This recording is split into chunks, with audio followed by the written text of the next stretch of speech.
Les ADF menacent de faire des attaques généralisées sur la population au cas où les UPDF ne stoppaient pas ces opérations unilatérales.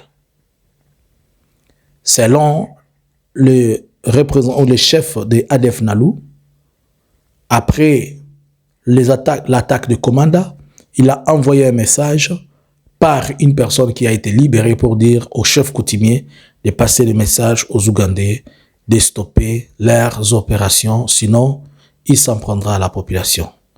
Bonjour, bonsoir. Nous vous saluons de partout où vous êtes en train de nous suivre à cet espace Analyse en Congo.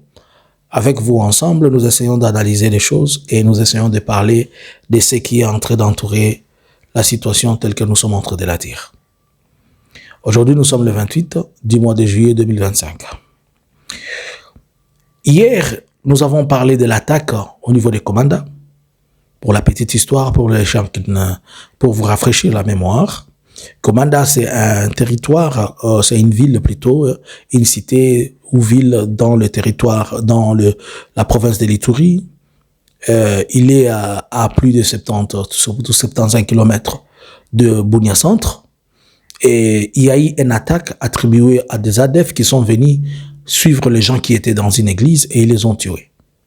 Et après avoir tué, ils ont incendié des villas, ils ont incendié la ville, ils ont pillé, ils sont partis. Mais ils avaient aussi pris des personnes et ils les ont kidnappées. Et d'après les témoignages, lorsqu'ils sont partis dans plusieurs directions avec les gens qu'ils ont pris. Mais où sont-ils partis? Ils sont partis dans la pleine forêt qu'on ne sait pas les situer et les retrouver. Mais le problème le plus central ici, c'est qu'en arrivant là-bas, aujourd'hui, ils ont renvoyé certaines personnes avec un message.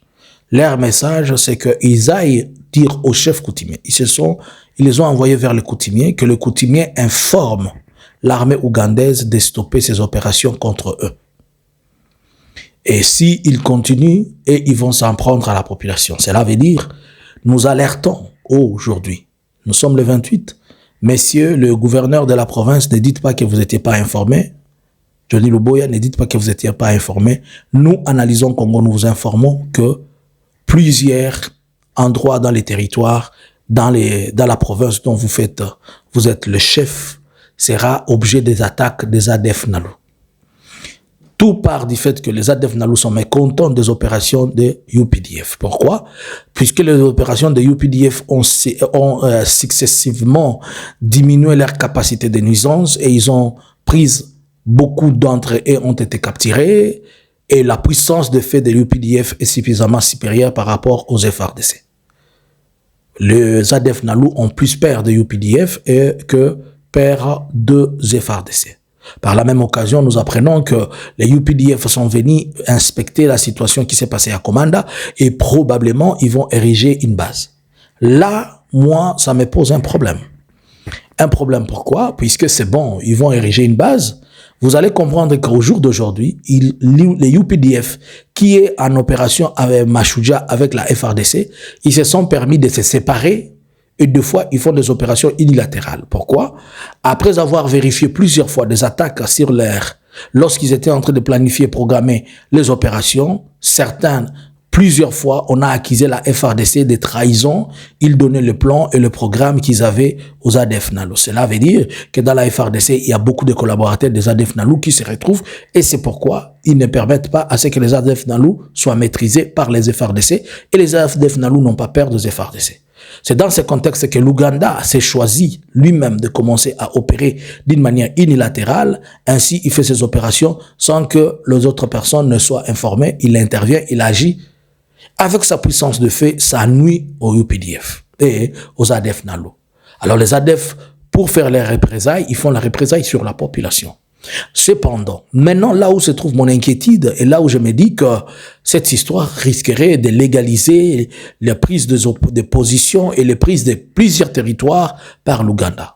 Comme les ADF sont en train de menacer la population et que le UPDF, là où il est, les ADF se sentent des personnes non invitées, la seule façon, ça sera que les UPDF prennent plusieurs positions. Et en prenant plusieurs positions pour protéger la population et aussi pour se protéger eux-mêmes, puisqu'ils se protègent contre des incursions de ces ADF sur le territoire ougandais. Alors en prenant plusieurs positions, l'Ouganda sera obligé de prendre plusieurs territoires dans l'Ituri et d'en faire peut-être des buffer zones, si je peux dire ça, des zones non hostiles aux FARDC qui ne seront pas permis à toute personne d'entrer, mais ce sont des zones congolaises occupées par les UPDF pour protéger à la fois la population congolaise et pour aussi se protéger. Par contre, ça va aussi continuer à accentuer les mécanismes de fraude, de commerce dans lesquels aujourd'hui tout le monde s'est plongé. Les gens sont venus en opération militaire, mais en dessous, on sait que ce ne sont pas vraiment des opérations militaires proprement dites, ce sont plus des opérations à la fois économiques, politiques et à la fois économiques, diplomatiques ainsi que sécuritaires. Car cette insécurité justifie aussi la présence de l'armée ougandaise. Est-ce que l'armée ougandaise elle-même ne peut pas aussi démarrer, ne peut pas aussi être l'objet d'activation des ADF? Nous connaissons depuis le début que les ADF avaient été créés par l'Ouganda et ils sont aussi activés par l'Ouganda. Donc, dans tous les deux sens, c'est l'Ouganda qui en profite et c'est l'Ouganda qui en sort champion. Lorsque le peuple crie, il crie pour l'Ouganda. Et lorsque l'ADF crie, il crie pour l'Ouganda. L'unique personne qui devient comme remède ici, c'est l'Ouganda, mais la FARDC n'est pas un remède. Cependant, le problème, il est où? Mais on dit qu'il y a des militaires FARDC dans les coins. Par contre, nous venons d'apprendre, hier nous avons informé qu'il y a des troupes FARDC dans les coins, mais la réalité c'est que les troupes FARDC sont mixées avec des troupes de certains Codeco. Par la même occasion, nous apprenons qu'il y a même certains ADF qui sont en alliance avec les FARDC et les Codeco en alliance avec les FARDC. C'est ce qui fait que les FARDC n'ont pas vraiment des troupes originales, ils ont des troupes hybrides. Une partie FARDC, une partie Codeco, une partie ADF.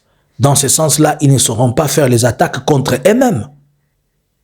Puisque les troupes FARDC qui étaient là, tous ont été, la majorité donc, elle a été envoyée dans les Walikale pour faire obstacle ou bien pour faire obstruction sur l'avancée de M23. À ce moment, nous pouvons dire que le territoire d'Ituri est presque vide. S'il y a une attaque vraiment coordonnée qui peut passer d'un endroit vers un autre, ceux qui peuvent résister, ce sont les groupes armés. Mais la FARDC en soi, elle fera haut les mains. Alors, que pensez-vous? Est-ce que l'Ouganda a mis en place une stratégie nouvelle pour occuper officiellement et avoir pas seulement la même mise, mais avoir une forte présence militaire qui plus tard va se résider par des forces, par la présence administrative, puisque s'ils continuent à déployer les militaires, à la longue, ils doivent aussi avoir des forces, ils doivent avoir des personnels civils qui comprennent leur logique, qui comprennent ce qu'ils sont en train de vouloir. Ne sommes-nous pas en train de vivre un pays qui se crée dans un autre pays, un État dans un État, ou comment? Que pensez-vous? À vous les claviers. J'espère que les informations sont bien transmises au gouvernement, qui ne disent pas qu'ils n'ont pas été informés. Nous ne critiquons pas puisque nous aimons, nous ne critiquons pas puisque nous les détestons, nous critiquons puisque nous aimons et nous voulons que les choses avancent. Ne changez pas ce que j'ai dit, ne dites pas ce que j'ai dit. Nous voulons voir que les choses s'améliorent et c'est pourquoi nous disons ce qu'ils ne veulent pas que vous puissiez savoir. La réalité, elle est tout autre. Si nous continuons à ignorer ce qui se passe dans l'Ituri, je vais vous rappeler que quand on parle de 10 millions de morts, de 20 millions de morts, on ne parle pas de ces morts puisqu'il y a eu des massacres dans le nord et le sud Kivu. La majorité de ces morts se retrouvent dans les territoires d'Ituri. Et ces territoires d'Ituri qui aujourd'hui semblent être, encore une seconde fois, ignorés par le gouvernement, et le gouvernement donne tout son potentiel et sa force dans la question du M23. Certainement, c'est de l'insécurité, mais aussi ce qu'il y a au-dessus, c'est de l'insécurité. C'est là un double jeu où le gouvernement privilège de désorienter les pensées des gens en montrant le Rwanda comme un ennemi, mais en nous disant que l'Ouganda était un ami, alors que sur le plan de la forme, l'Ouganda est dans une politique expansionniste et dans sa politique de conquête qui s'avère être sévèrement ouverte et démontrée. Et vous, qu'est-ce que vous pensez? À vous les claviers, bonjour, bonsoir.